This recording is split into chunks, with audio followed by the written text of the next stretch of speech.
Although Pennsylvania was technically considered a free state as early as the turn of the 19th century, the history is much more complicated than that.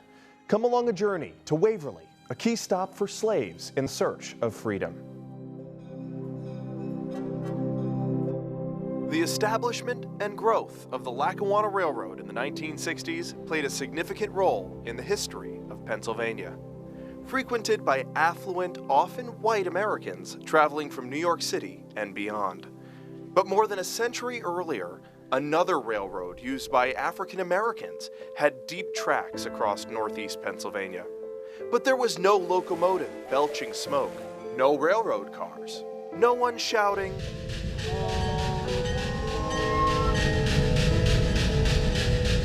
I traveled with my photographer Lou and our intern Lauren to the heart of historic Waverly in the northwest corner of Lackawanna County to embark on a tour that is the only program of its kind in our region. It's called Destination Freedom, and it manifests itself as a walking tour centered around local Civil War era history. The program runs out of the Waverly Community House on North Abington Road. Come for an exclusive journey along with us through time as we showcase the stops along the walking tour. You can see how divided people were over these issues. We would be remiss if we did not highlight that history here.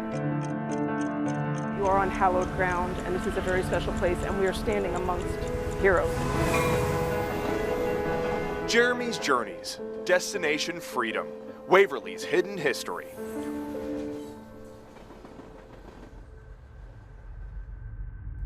We started our day with Gia Tugend, Executive Director of the Waverly Community House.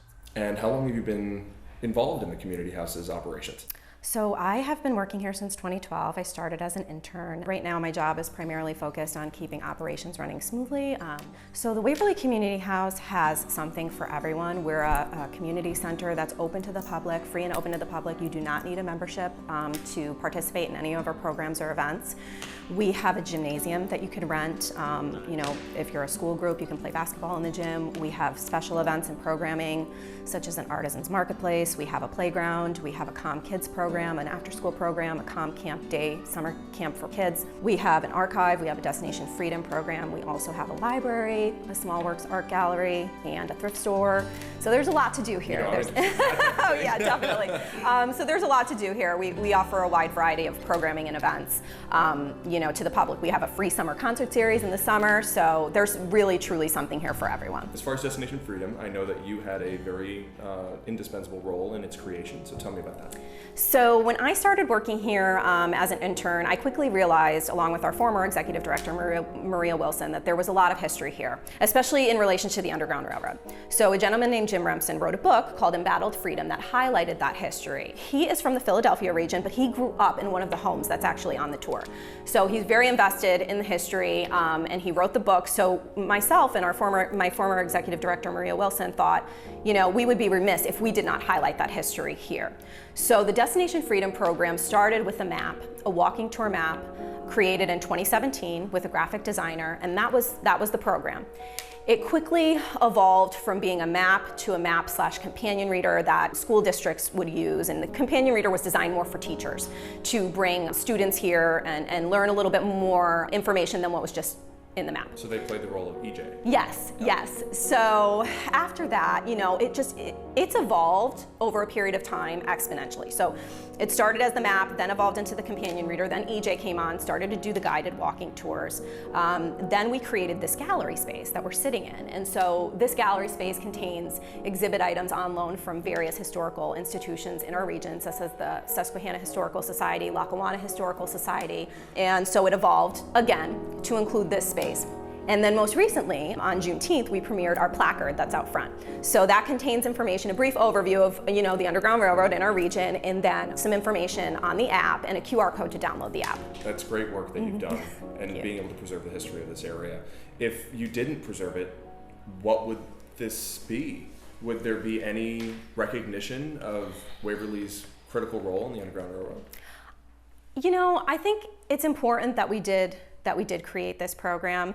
I feel like if we didn't, I mean, I don't know what would have happened. Jim Remsen's book does touch on the Underground Railroad and the history in this region. But it's not a activity that people can come see. No. It's just something you read about in a book. Yes, Whereas this makes it- preserves it yes. and allows people to have accessibility to it. Yes, this makes it tangible. This allows for people to take part in the interactive nature of it. And you know, when you could see something firsthand, when you could actually look at the house that maybe housed an abolitionist, that is such an important part of being able to learn about history. It puts you in a different frame of mind. It actually makes it a little bit more real, and it's a really good learning tool. And the thing I love about it is that people of all ages can utilize this. Now, you've said this has evolved many times. Yes. What's the next evolution? So I personally would love to see us partnering a little bit more with school districts, and we've been conducting outreach to various school districts, and I love to have the kids here to learn about it. It's such a good experience. So tours are offered on a basis where during the school year you can call us, you could call me, or email me to make an appointment, but we do have someone here every Tuesday during the school year. Now, when the school is out for the summer, we do them Monday through Friday. You can come here Monday through Friday from 8:30 to 4:30. On the weekends, you can reserve a tour as long as we have enough, advance notice. I would personally love to see this program run full-time on a full-time basis all year round. So I would love to have a better reach in terms of, just the evolution of how we can offer tours. And then of course, more partnerships.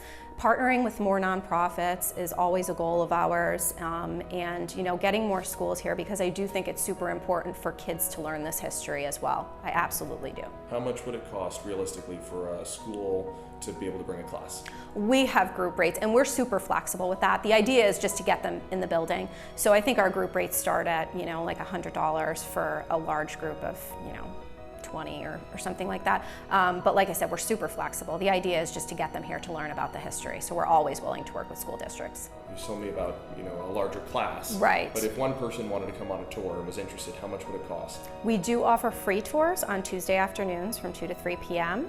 But if they wanted to come outside of those hours, it's $10 per person.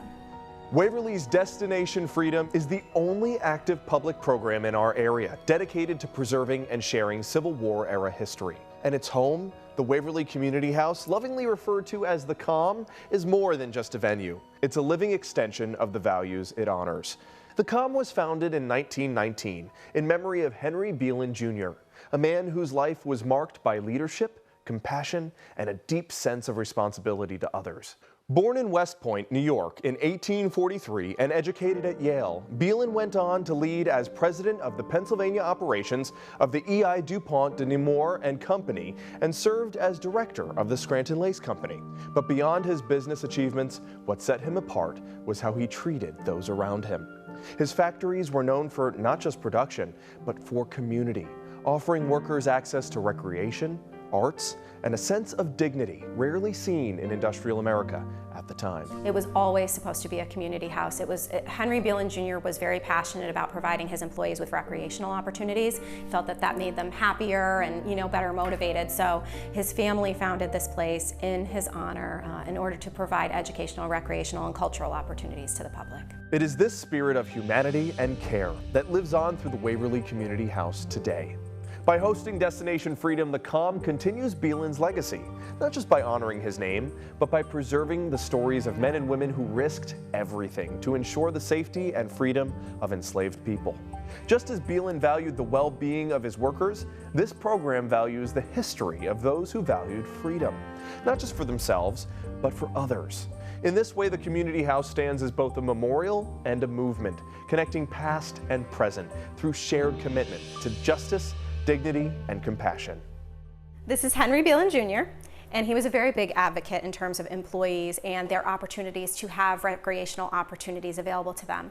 So there was a bowling alley inside Scranton Lace. His family members, when they took over the Scranton Lace Company in his absence after he passed away, the employees were actually invited to Paul Beelan, his son's home, in the summer to swim. So it's something that he started. It was a sentiment that he started, but then it was carried on in his legacy by his family members at the Scranton Lace Factory. And I really feel like that was innovative, especially in relation to the time period, the opportunities that were afforded to employees. And just from going through this collection, when I first started here at the Waverly Community House interning, I came to find out and discover that he had a very low turnover rate in terms of his employees. People liked it there. Right, people liked it there. Especially and so, compared to other manufacturing jobs, right? Yes. People didn't have too many rights as workers. No. So he provided a really great workplace. He did, and he sort of set the standard for years to come. You know, like I said, with his family members who took over, and because they knew how much he cared about, you know, recreation and recreational opportunities and about his employees. And so they really felt that a living memorial to him, a gift to the community, to give them that gift of recreation, would embody who he is. Absolutely. The Scranton Lace Company was the first producer of Nottingham lace in the United States and remained the largest producer of the pattern for much of the 20th century. At its height, Scranton lace designs could be found in homes around the world. The company was also one of the largest employers of women in the United States. The Scranton Lace Factory was a burgeoning factory in our region, and it was really the industry in our region for a number of years, right? And we also have all of the archives here. It's in the room across the hall, but there is an archive here that houses all of the lace factory personnel records, lace patterns, and it's something that we're truly working on developing. We have partnered with the Lackawanna Historical Society to house the collection, and that's another collection that we're working on developing here and making that accessible to the public as well. These are relics from the Scranton Lace Company, right? Yes, so we have 2 ads from the Scranton Lace Company that were actually donated to us, and they are just regarding, you know, do you know all about the beautiful Scranton goods? And I think they're really neat. I think these are such nice pieces to have on hand. This is actually my favorite one, but this is an advertisement for Scranton Lace curtains, and they were super popular for a number of years. And like I said, a lot of people that I know who have history with Scranton Lace, or their mothers or grandmothers, really loved Scranton Lace. They always talk about the curtains. It's like a doily pattern. Yeah. Very cool. A lot of doilies, a lot of tablecloths. The people that I've spoken to regarding the collection said it was everywhere at the time. Their grandmother had, you know, lace tablecloths, and it's such a important piece of our history, the Scranton Lace Company. It's still, a lot of people associate our region with that company in general. So this was a huge part of our manufacturing business. A lot of people think about, you know, coal when they think about our region. Oh yeah. But nobody really thinks about lace. No, they don't. And that's what Beeland's whole fortune was built upon.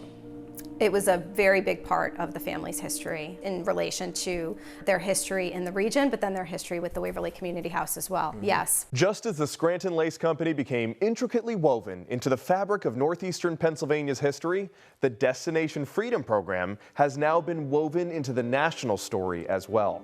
In 2022, the Destination Freedom Program became nationally recognized, becoming part of the National Park Service network to freedom.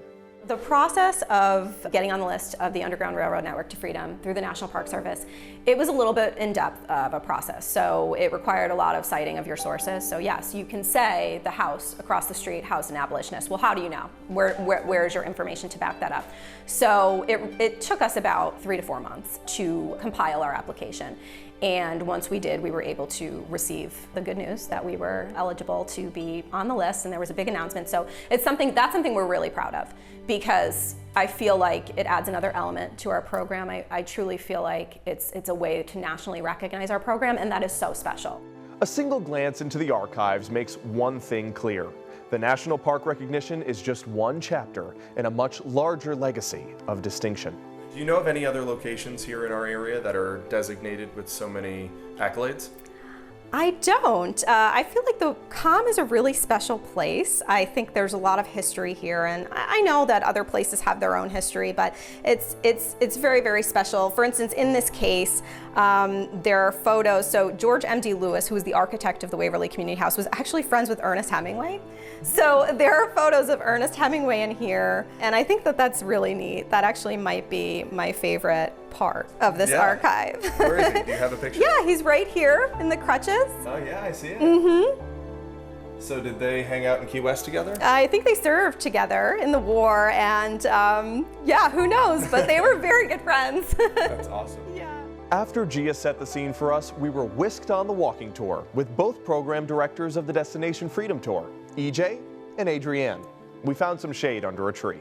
So my education background, my already working here at the COM kind of mixed into this role. I'm EJ Murphy. I'm the program manager of the Destination Freedom Underground Railroad Walking Tour Waverly program here at the Waverly Community House. I've been working at the COM for actually I don't even know how long at this point. It's been over a decade. I actually started as a counselor for the summer camp that goes on here, and over the years they kept me along. In 2017, when GIA was getting this program off the ground, it was my first year actually teaching American history. So when we started to see that there was a want for more information, we had people showing up who wanted guided tours. GIA does everything here, so she's very busy. She can't offer them every day.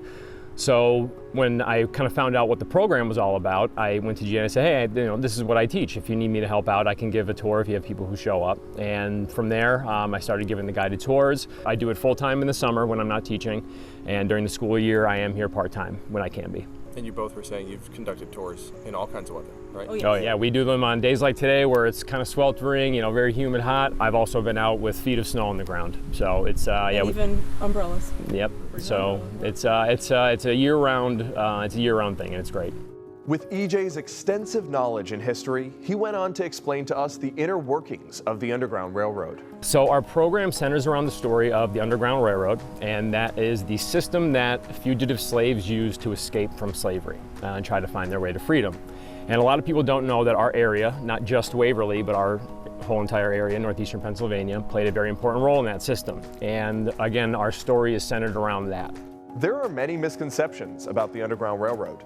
Yeah, so I have to kind of question our guests when they come here and take the tour, because you never know. We get all sorts of ranges of people who have already an understanding of this history. You have people who haven't heard about it since they were in school, and then we have children who show up who've never heard about it at all. So we do have to gauge where people's understanding is. So I start out by asking, who knows what the Underground Railroad is? And you have people who kind of raise their hands. Some people seem a little hesitant. They might remember from school, they might not.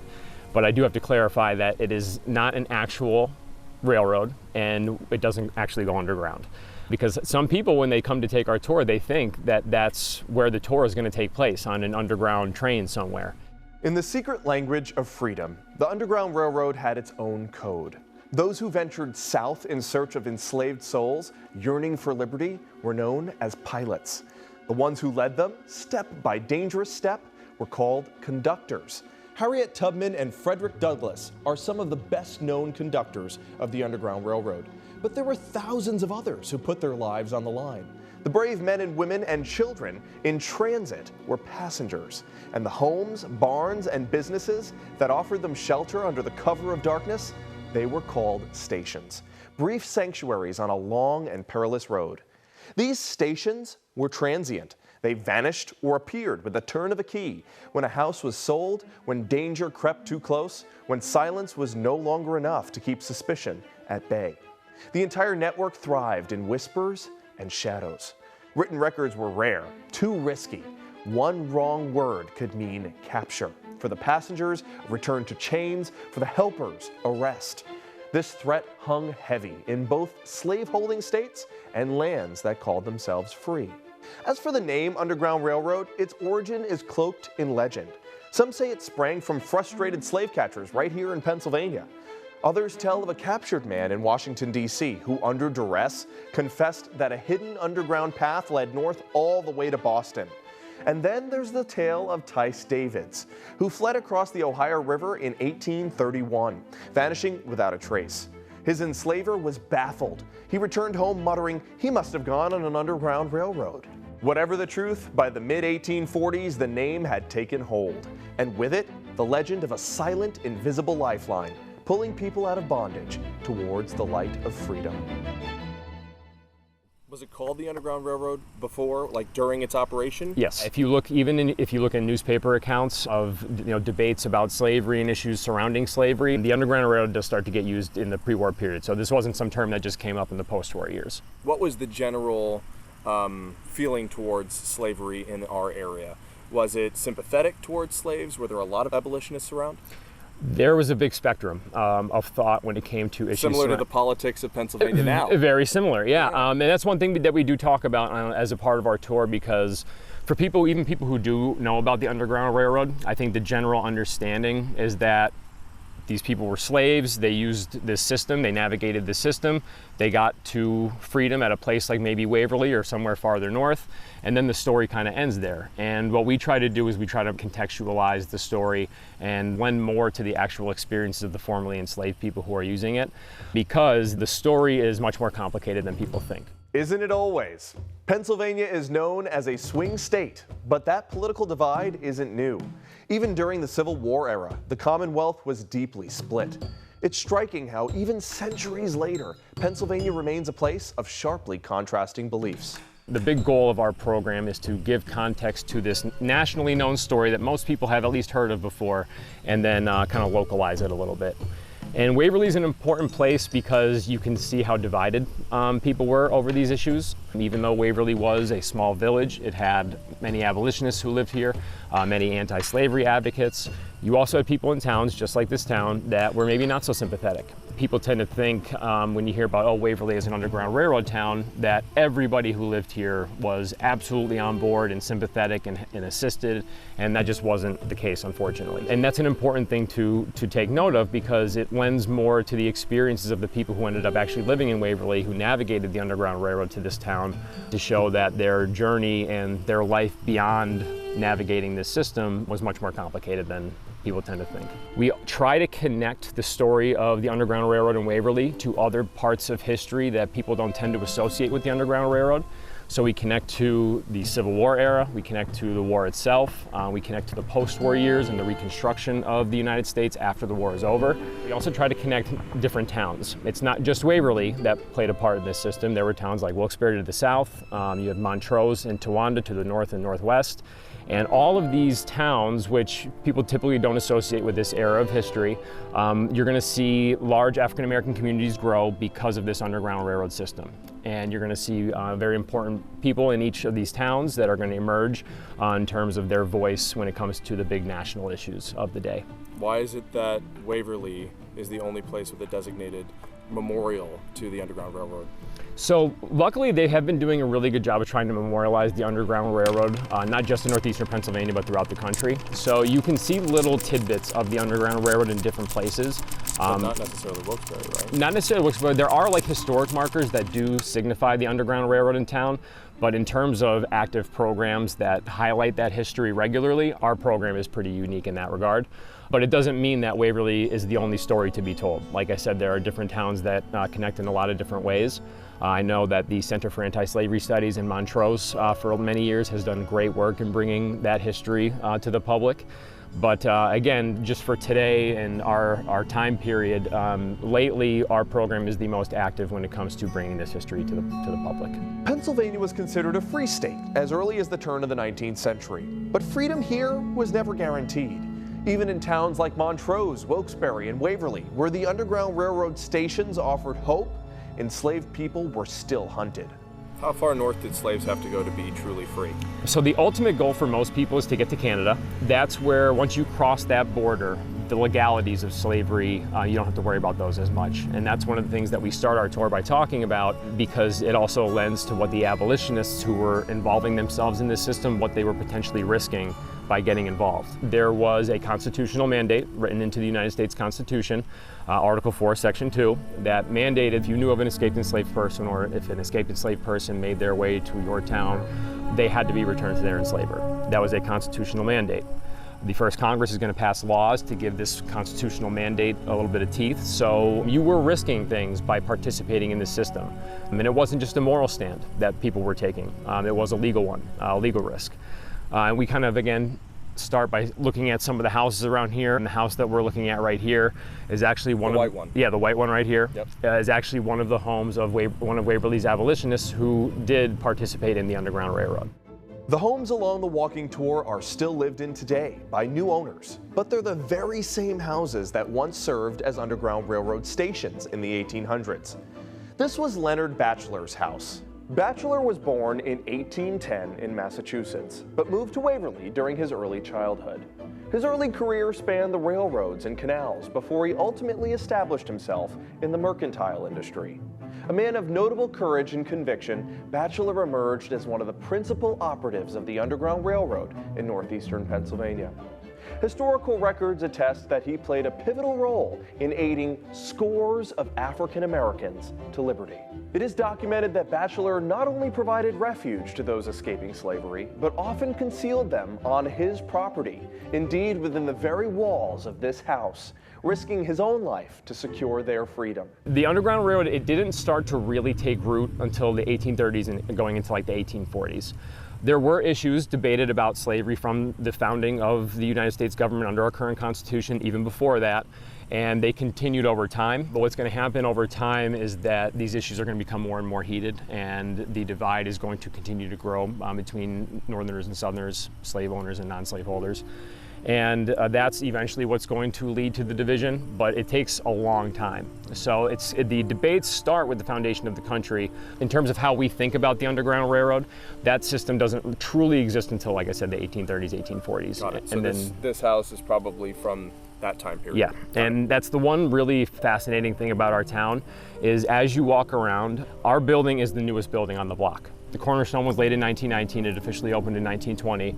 All the buildings and homes that you see as you walk around the square that we're about to walk around, they're all from the 19th century. And it's a really interesting way to not only see kind of what the houses looked like, but you get an idea of how the town grew and developed over time.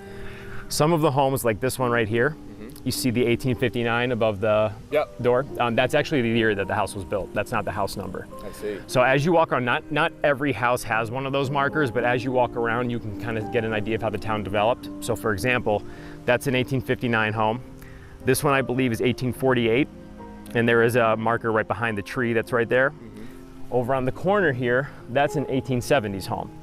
So as you're walking around and taking the tour, you can get a sense of how the town changed and developed over time. As we continued the walking tour, EJ pointed out a house that wasn't quite a station, but a place of healing. So like I said, 1848, this home right here, and again, just to give a little context, this used to be, and during this time period, was a doctor's office. So Waverly at the time is a very rural farming village. So you have the two doorways here. One side of the home is the house, one side of the home is your practice, yeah. The doctor who lived here was likely involved with the anti-slavery movement in Waverly. He may have treated injured freedom seekers, but stopped short of offering them shelter.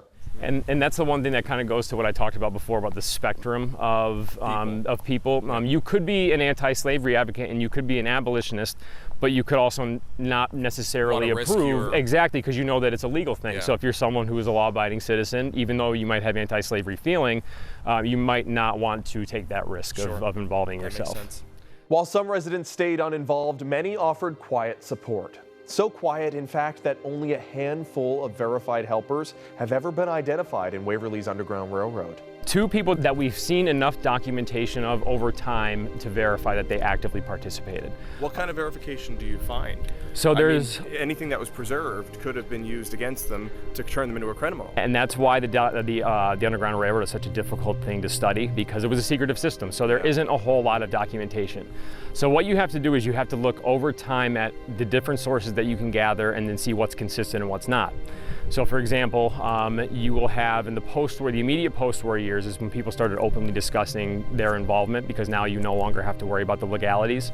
Many of the first written accounts of involvement came from local newspapers, often in fragments, sometimes just a name or a single line, enough to suggest a deeper story hiding between the headlines. Then over time what you see is local histories are written.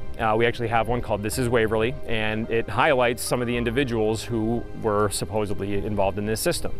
You would then also have to go back, once you get some of the core names that you're starting to see kind of pop up over time, then you got to go back to the time period and see what kind of documentation you could kind of drum up because of that. So for example, the two people that we know that were involved, they were mentioned in newspaper accounts in the immediate kind of post-war years and then going into the 1900s. They were both mentioned in local histories. And then they were both members of, so this is just an example, there was a political party in the 1840s called the Liberty Party. This party was based solely on the abolition of slavery. That's what the main party platform was. The two people who were involved in the system here in town were also registered. Were not even just members of the party; they were active candidates on their party ticket for different offices. So you have to track over time how all these things connect and what makes sense. But even with names in the records, proving someone's involvement in the Underground Railroad isn't easy. Secrecy was the point, and in many cases, the truth was buried with them.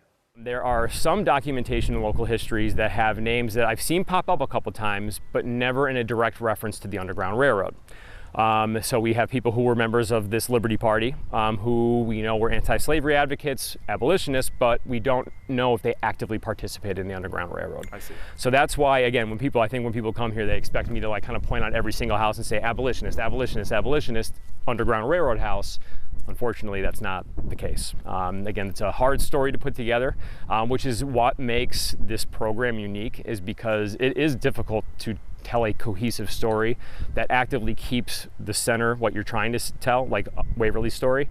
To keep Waverly the center of that could be difficult if you have like fragmented information, but because we have enough documentation that showed how important that system was to this area, we have a way to be able to tell a cohesive story that connects in a lot of different ways. The next stop on the tour is the town's church. So this is Waverly's United Methodist Church. Obviously, churches and the people who are congregating in them are going to play a role in how towns like this face the issues surrounding, slavery and the Underground Railroad. And what a lot of people don't know, even people who are from this area, is that the United Methodist Church here has a little hidden cemetery that's kind of in the background of this home that's right behind us. And in this cemetery is buried the first formerly enslaved person to actually make their way to Waverly and end up staying here and settling here instead of moving on to somewhere farther north. Was it hidden on purpose? No, it wasn't. So this home is an 1870s home. As you can see, the United Methodist Church Cemetery started burials in 1843.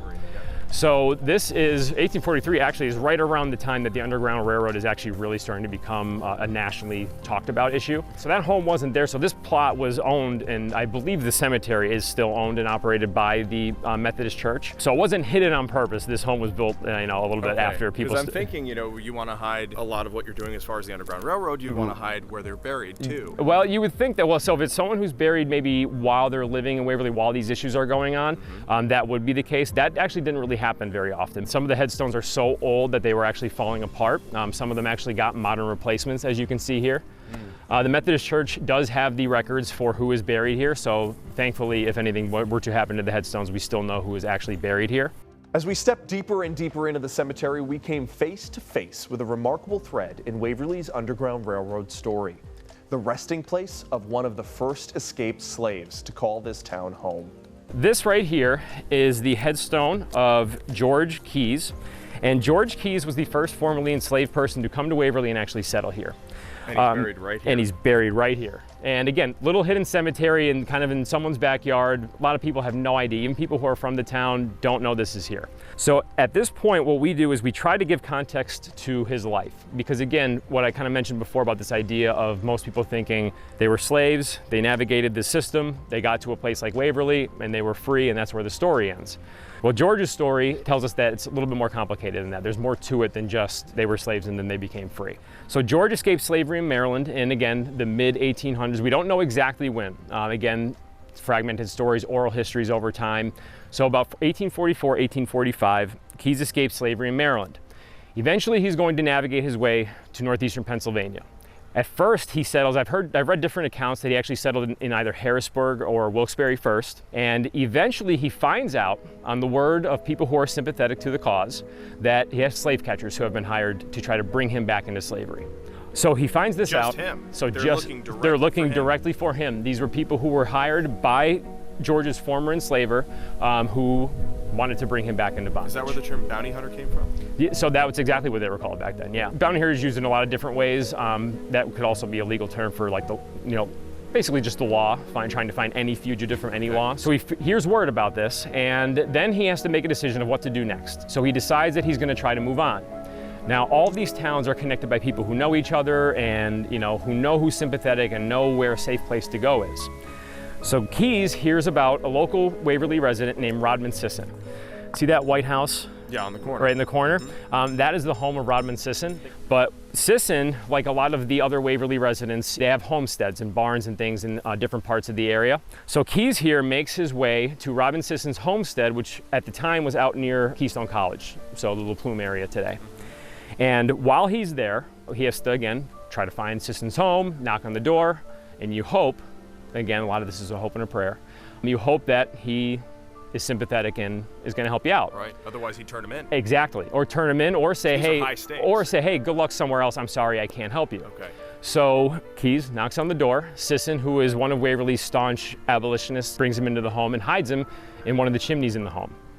You hear a lot of these fantastical stories of like bookcases that moved to the side and underground, passageways and things like that did happen. But in areas like Waverly, these rural areas, you're going to hear more common stories like a chimney or maybe an outhouse or a barn or things like that. So Keyes is being hid in this fireplace. And later in the night, another knock on the door. Because just like you have sympathizers that are in these connected towns, you also have people who are not so sympathetic, who know who's involved in the anti-slavery movement, who's involved in the abolitionist movement, so they can kind of pin down if people are navigating from one place to the next, where are they going and who are they trying to run into.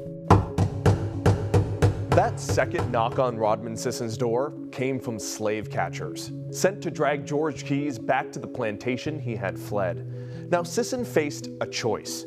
Would he open the door and uphold a law rooted in the United States Constitution, or defy it and harbor a man fleeing bondage? Because now all of a sudden you might have a target on your back as someone who could potentially be harboring a fugitive slave and breaking the law. So Sisson brings the slave catchers in, and they do a search of the first floor of the home. They don't find Keyes, they're satisfied, they move on. Now this is typically, again, decision time, especially if you're George Keyes. Do you continue to move north, all right, and try to get closer to that Canadian border, or do you feel safe enough to stay here? Well, Sisson eventually is with the assistance of his family, including his daughter Esther, whose husband is going to own property that many of the former slaves are actually going to eventually settle and live on here in Waverly. Sisson decides that Keyes is going to be sent here to the town, and again, typically this is where you'd see maybe a night or two being spent, resting, meal, and then moving on. Keyes decides that it's safe enough here.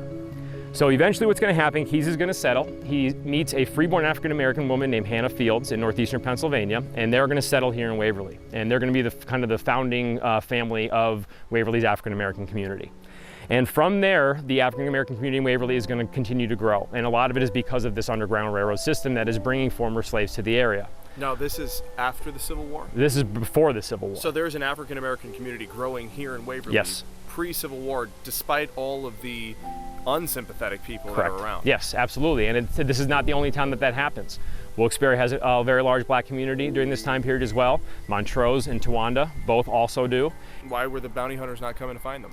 So they were actually. That was an active thing that residents of these different towns had to worry about. We actually mentioned there were a couple different newspaper articles I found about meetings that were held in Montrose by the local abolitionist community who were indignant about the idea of slave catchers coming to the area to try to take people who had been living in the community for a very long time in certain circumstances, living industrious lives and being contributing members of the community, and being sent back into this system that many of the people in these towns abhorred.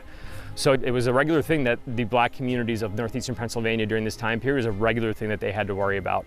And this issue actually gets worse over time. In 1850, there's a new fugitive slave law that gets passed that actually gives more teeth to the original fugitive slave clause of the Constitution. And the 1850 law basically mandated Northerners to actively participate in catching slaves if they were to be found in the towns that you were residing in. So yeah, this fugitive slave issue is going to affect many of the different communities in Northeastern Pennsylvania, including here in Waverly. I can't imagine having to live that way, under the constant threat of being caught. And so one of the primary source documents, one of the documents that we have right from the time period, was a letter written by a Waverly abolitionist to a very prominent Montrose politician, basically asking for organized resistance to this new fugitive slave law. And in the letter, he actually describes because most of the black community were working as laborers on the farms in the area. They're talking about how the black residents are going to their work with pistols and weapons because they don't know at any point in time is someone going to show up and try to take me. Yeah, and it was something that was a constant fear. But he was able to... He felt that it was safe enough to make a life here, as are many, many former slaves, and not just former slaves, but also freeborn African Americans who are either going to be born here or come here when they learn that there is a black community building in the area. So Keyes is going to be kind of the founding father of that community. And eventually all these issues leading up to the Civil War are going to boil over, and then the war is going to break out.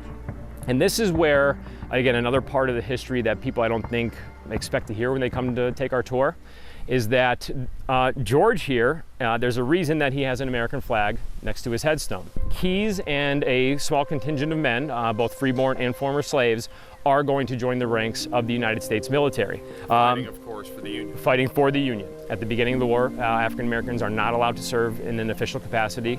Eventually, they do allow for African American enlistment, and not only is Keyes going to join, but so is his son, George Jr. George Jr. is the only member of the Keyes family that we have an actual photograph of.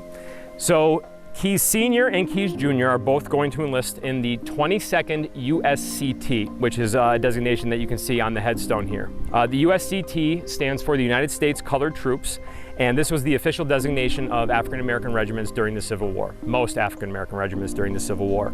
And Keyes and his son are going to see action at a very integral part in the war. This is when Ulysses S. Grant is going to try to take the Confederate capital of Richmond, Virginia. Not just comprised of Northeastern Pennsylvanians, but this unit is comprised of freeborn men and formerly enslaved men from all over the Northeast, and some former slaves who are born in areas that these men are going to go back down south and fight in. So it's a very momentous shift when it comes to American society, American culture, our government, our military. This was a big shift, and Keyes and this small contingent of men from Waverly are going to play a big part in that shift.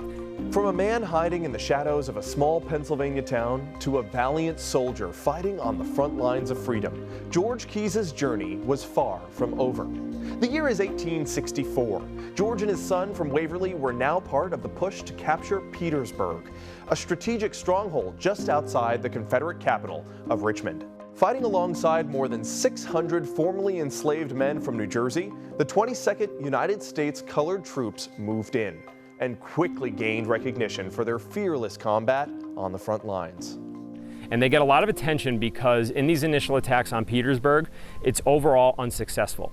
It becomes a siege. It takes months and months. Eventually, Richmond and Petersburg both fall. Eventually, the war ends. But during these initial attacks, the 22nd is one of the few units to actually capture Confederate ground and Confederate positions. So and both George and his son were part of it. Both George, his son, and then 4 other men from Waverly were also in that one specific unit. This is the headline from the Philadelphia Inquirer in the aftermath of the attacks on Petersburg.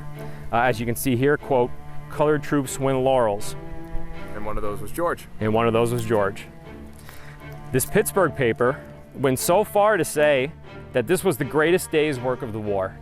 Wow. Now, to contextualize this statement, this is after the Battle of Gettysburg and after a lot of the really famous battles that people know about when you talk about the Civil War. So the fact that contemporaries were talking about how important this was, and the fact that George and his son and the other contingent of Waverly men were a part of this was a really, really big deal.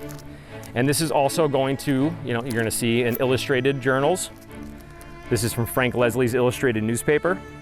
These are members of the 22nd USCT hauling off captured Confederate artillery. And what's really unique about this picture is that in the background you can see a white unit of soldiers cheering them on. And this is a big deal because at the beginning of the war, and then when the debates, they weren't even allowed. African Americans weren't even allowed, but you had white soldiers who were essentially saying, we will leave the military before we share a battlefield with black men. That's how deeply ingrained the racial prejudice was in terms of the thinking of black men as soldiers. A lot of white soldiers did not trust that black soldiers would be capable soldiers on the field. So you had white soldiers who were essentially saying, we'll throw down our arms and leave the military before we fight on the same battlefield. This shows that there is a major sea change of thinking, not just in the military, but this is going to permeate into society and American culture. And men like George Keyes Jr. are going to use their wartime experience to fight for civil rights in the post-war years, specifically the right to vote, to say, we fought for this country, we protected the flag of this country, therefore we should be endowed with all of the rights guaranteed to citizens of this country. And it's going to be a long fight. It's going to take quite a while for voting rights to be returned to African American men here in Pennsylvania. But eventually that happens, and you start to see again kind of the fruits of what a lot of men like George Keyes probably were thinking about when enlisting in the military, going to fight the war, and then coming home after the war was over. So yeah, it's a very important unit in the military. Again, if you're a military historian, we have a lot of that here for you as well. But it's a part of the story of the Underground Railroad that people don't often connect with that system. Their courage at Petersburg stood as a powerful symbol and a testament to the resolve of the Keyes family. But what happened after the gunfire faded? Did George and his son both return to Waverly, to the town that once hid them and now held their future? Eventually, Keyes and his son both survived the war. They returned to Waverly. Keyes Sr., unfortunately, was wounded during the war, and as a result of his wounds, he dies 2 years after the war is over in 1867. Eventually, George Jr. Makes his way to Scranton, and this is one of the connections that we try to make with this time period that people see as separate. You have the pre-war period, the war period, then you have the post-war period, and people try to separate those. Well, the story of the Keyes family kind of shows how all of those things are interconnected. George Jr., when he makes his way to Scranton, is going to get involved in business and political circles. He's the coachman for Ira Tripp, who is the Tripp family is a very famous name for the Scranton area. He's going to get involved in the newspaper industry in Scranton, so he becomes a very prominent member of Scranton's black community. And kind of like how his father was the foundation for Waverly's black community in the mid-1800s, well, in the early 1900s, Keyes and other men from areas like Waverly are going to be the foundations for Scranton's black community. And it goes to show that these time periods, even though we tend to, in a textbook, they separate them, for people like the Keyeses, they lived through it all, and they were what represented it all, and they played a very heavy hand in what was going on, both locally and nationally. And that's something that a lot of people don't really think about when they think about our history. Even as George Keyes returned as a victor and built a life in Waverly, the world around him was far from united. Not everyone in Waverly was on the same side of history. The walking tour reveals a community deeply divided, a town where neighbors debated, disagreed, and sometimes defied one another over slavery and the Underground Railroad.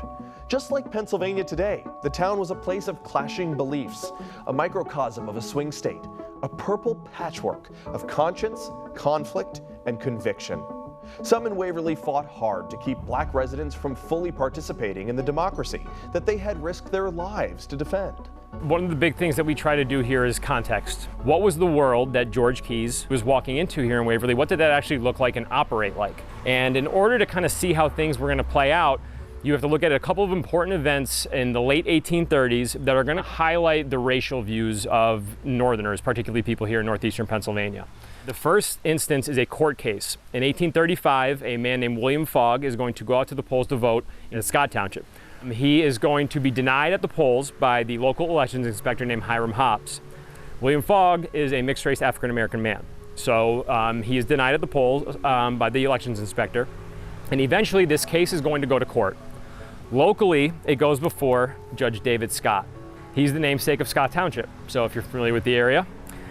Judge David Scott rules in favor of William Fogg, and he cites the U.S. Constitution and the Pennsylvania Constitution and the lack of racial qualifications for voting that are not mentioned in those documents. You had to be a male, you had to be of a certain age, you had to meet other requirements, but there was no racial barrier to voting. So, locally, Judge Scott rules in favor of William Fogg and says he has the right to vote. It got appealed at the local level, and as a result of the appeal, it then gets kicked up to the state Supreme Court, where it goes before Chief Justice John Bannister Gibson, who is the namesake of Gibson, Pennsylvania. So again, familiar with the area. He has a slightly different opinion than Judge David Scott did. At the state Supreme Court, Chief Justice Gibson issues the court's decision where not only do they strike down the right to vote for William Fogg, but they actually use the term caste in their official Supreme Court decision to make it known that in their view, African Americans were a caste. They were a ring of society lower than white citizens who did not have the rights that white citizens had. Now, while this court case is going on, our state holds a state convention to look at the state constitution. And they're going to debate a lot of different things, but suffrage becomes one of the more consequential issues that's going to be debated. At the convention, there are going to be delegates sent from all over the state to represent their areas at this convention. And the home that we're looking at right behind us here, this 1826 home, is the home of Dr. Andrew Bedford. And Bedford, doctor. This is a doctor back there. So he's a doctor, right? This is a well-off neighborhood. You have lots of doctors. So you did. It was the people. Even though it was rural. The people who settled here early on were very industrious. So Bedford, he becomes known as a local physician, but he eventually gets involved in politics, in business, in railroads, and he's going to be one of the delegates at this convention. And at the convention, he is going to actively support the idea of inserting the word white into the state constitution to make it known that it is white men who meet all of the other requirements that have the right to vote. He's not the only representative from Northeastern Pennsylvania who is going to do so at this convention. This is a man named George Washington Woodward. He made his name in Wilkes-barre as a judge. He becomes, again, very ingrained in local politics. He's also going to be a representative at this convention where he's going to give a very lengthy speech supporting the idea of inserting the word white into the Constitution.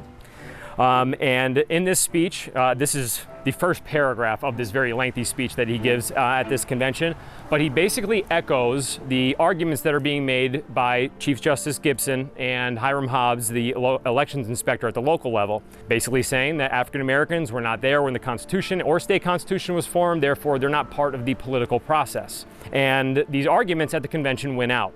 Now they have to appeal to the citizens of the state of Pennsylvania to ratify this new constitution. So they take to the papers, and you can see here their names. You got George Woodward right here, Andrew Bedford. And they have to try to convince the citizens why these changes are necessary and why they should be approved. And in their appeal to the voters, they take to local newspapers to do this. You can see here that same argument. They are a caste. So this is all based off on where white citizens believed African Americans fit in American society. And as we mentioned before when we talked about Keyes and the 22nd USCT and their military experience kind of shifting changes of mind in the military, you're going to see this type of thinking start to really erode when you start to see, again, especially during the Civil War, black men go off to fight and then prove their worth as not just citizens, but human beings, really. White voters held all the power, and the way they used it, especially at the ballot box, shaped the future for enslaved and for free black people alike. One of the easiest ways to tell how divided areas are is to see how the voting population of areas voted. So here I have the Luzerne County 1860 presidential election results and 1864 presidential election results. At the time, Lackawanna County does not yet exist, so Luzerne and Lackawanna are just one big county. In 1860, Abraham Lincoln is going to get about 7,300 votes in this county, and the Democratic ticket is going to get about 6,800 votes. So Lincoln wins this county, but it's not a huge margin of victory. He wins by a couple thousand, but it's not a massive margin. Again, pretty divided, right? They break them down by town. Waverly, 35-32 Extremely in close. favor of Abraham Lincoln. So very close. Then you have the election of 1864. A lot of people forget that Abraham Lincoln actually had to run for re-election while the war is going on. And a lot of U.S. citizens are going to go out and they're going to vote based off of how they think Lincoln is doing prosecuting the Civil War. So in 1864, in Luzerne County, Lincoln is going to get about 6,600 votes. The Democratic ticket is going to get about 9,500 votes. So in 1864, Luzerne County actually flips and votes pretty heavily against Abraham Lincoln. What about Waverly? Waverly, I'm glad you asked that question. Waverly, 29-28 against Abraham Lincoln. So imagine being the one, Republican who stayed in bed and didn't decide to go to the polls that day, right? Even in these communities where you have the abolitionists, you have the anti-slavery advocates, you have these growing black communities, even though they have no political rights at this point in time. There were a lot of morphing mindsets. There were a lot of morphing mindsets, and it just goes to show that it wasn't a universal train of thought. And that's an important thing to think about when you think about all the issues that we've talked about as we've been walking around today. Think of people as stagnant. Exactly, or that there's this one side and this other side. There's a lot of in between, and Waverly's just like there is today. So not only doesn't it give you an idea of how we got to where we're at in our current day politics, it can also show that like I said, the stories that we often hear, maybe some of the misconceptions that we have in our heads, they kind of muddle the story a little bit, and it makes it so that the story gets lost. And what we try to do here is to try to bring that story back and give it its proper context. To give further context to the story and to show how complex it truly was, Dr. Bedford, the same man who actively lobbied to restrict African Americans from voting in the 1830s, became a friend to the formerly enslaved following the Civil War. There is evidence that over the decades his feelings changed regarding the issue. And in a town marked by bitter divisions over freedom and rights, one place stood apart. A single schoolhouse where, unlike much of the rest of the country, black and white children once learned under the same roof, more than a century before the Civil Rights Movement. It's here that a new voice on the Walking Tour picks up the story. And when the COM started their tours in 2017, and E.J. Murphy is a very busy man, they needed some backup for him to run field trips and things like that. So I stepped in kind of as his assistant. I'm a local mom of 3. I could walk to my house from here. I'm also, for 15 years, I've been an adoption specialist at Friendship House in foster care adoption. My name is Adrienne Hine. I'm program coordinator of Destination Freedom Underground Railroad walking tours at the Waverly Community House. I've always been interested in history, not in school, but as an adult. So when I moved here about 24 years ago, I had heard the stories of the Underground Railroad here. There wasn't a lot of documentation at the time, but I would read whatever I could find. One book was written by a local woman in 1954. I read that, whatever I could find. And I was writing for the Abington Journal just as a side job, and I asked the editor there if I could write some stories. So I wrote a story about the Hickory Grove Cemetery. I wrote a story about the cemetery behind the Methodist church that we visited. And we have another part of the tour here behind us. Yes. Tell me about the schoolhouse. So the Fell Schoolhouse is built in 1820 by the Fell family who lived next door. The Fell family, John Fell, was known to be a radical abolitionist. But where it gets interesting is when the formerly enslaved started to stay in Waverly. So we had men working the fields, fixing things, doing all kinds of work to gain money to either stay here or move north. And they were welcome in the school. During their lunch break, you might see... Was that unconventional? Oh yeah, very different in this community. They would sit in the back during their lunch break, learn the ABCs, the 1, 2, 3s. They were allowed to learn to read and write. It was amazing. And then when our community started to build, formerly enslaved decided to stay in Waverly. It was integrated from day one for the children. This was one of the first cases in Pennsylvania of white and black residents cooperating in organized education together. It gets even more interesting when the black community wanted to build their own church. Some of the folks were going to the Methodist church, the Baptist church, the Presbyterian church, but they wanted to form their own, and they wanted to form the African Methodist Episcopalian Church.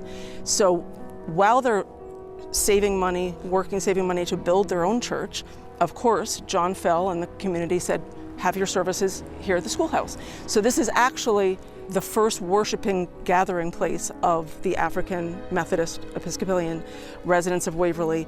Then, as they continued to work and save money, John and Esther Sisson-Stone, farmers, they sold them a plot of land to build the new church. To build the new church, which was the AME Church in Waverly. This is a picture of what was, now it fell into disrepair, this is many years later, but it was really a busy place. People would actually come from miles and miles around. They would have summer camp meetings, all kinds of revivals. The townsfolk, the white residents of Waverly loved to go and observe because it was so interesting to see these people worshiping with such joy because they were finally had the freedom to worship on their own terms. Was the schoolhouse also used as a schoolhouse while it was being used as a church while they were building the other one? Yes, so it was a schoolhouse and it was open for all kinds of denominations to worship there. And then the community really supported the development of the AME Church. The Methodist Church actually helped them raise their money. People came from all around the community, other areas to celebrate there. Joanna Raymond was the Sunday school teacher at the AME Church, and of course she was a white resident who had supported the black folks coming to town, and she was their Sunday school teacher. There's also a lot of evidence of when the formerly enslaved Civil War soldiers came back to town, often with very bad wounds. You know, we didn't have antibiotics at the time, so it was very often a very painful rest of your life.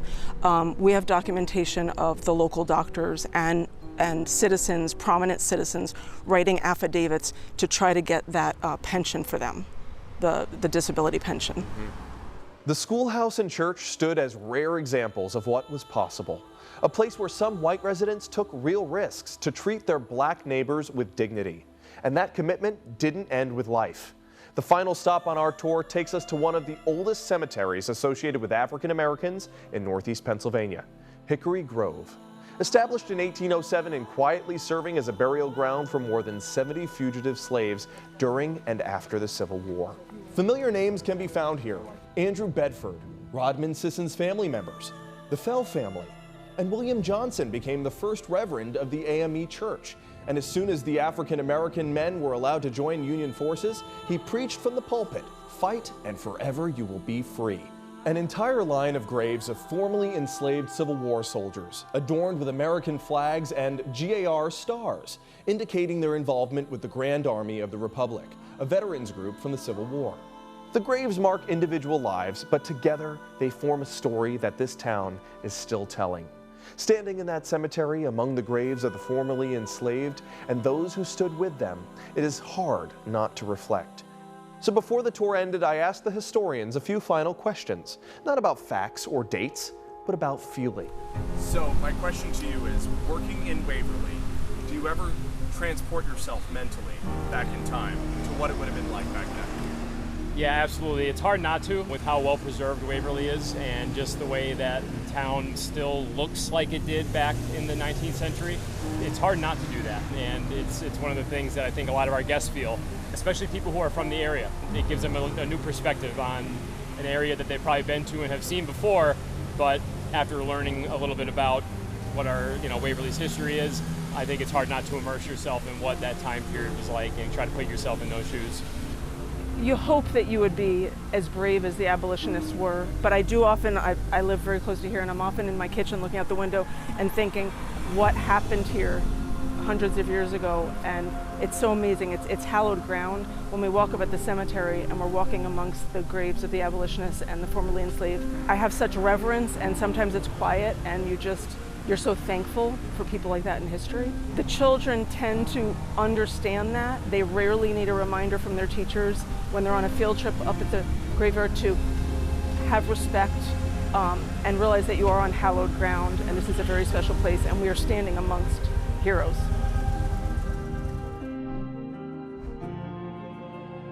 History isn't just something we learn. It's something we stand on. In Waverly, you don't have to look hard to find it. It's in the stones, the streets, the stories. And in the stillness of a cemetery, you realize some of the loudest lessons are spoken softly from the ground beneath your feet. Because in a town once and still divided, bravery doesn't always come in shouts. Sometimes it came in whispers, in choices, and in the quiet courage of those who stood for justice when it mattered most. The names on the gravestones may fade with time, but the legacy they left behind doesn't. In Waverly, the past isn't buried. It's alive in the questions we ask and the stories we share. These stories of George Keyes, of Rodman Sisson, of the children who shared a classroom and the families who share a cemetery might have been lost to time. But because of a few kind people in Waverly today, they're not. Thanks to the stewards at the Waverly Community House, a place built on education, on preservation, and on the belief that history is something we must keep alive. And in that way, it's a continuation of what happened here long before. Because it was also just a few brave, moral, stubbornly hopeful people who once hid fugitive slaves, defied the law, and held the door open to freedom in this town. Waverly's story, of course, isn't one of perfection, but it is one of possibility. It reminds us that in every generation, it only takes a few to stand up, to speak out, and to choose what's right, even when it's hard. And in a commonwealth long known for its divisions, a place forever swinging between conscience and conflict, there are still those who choose courage, those who choose love, those who remind us that purple places aren't torn, they're textured, and in their tension, they hold the power to transform.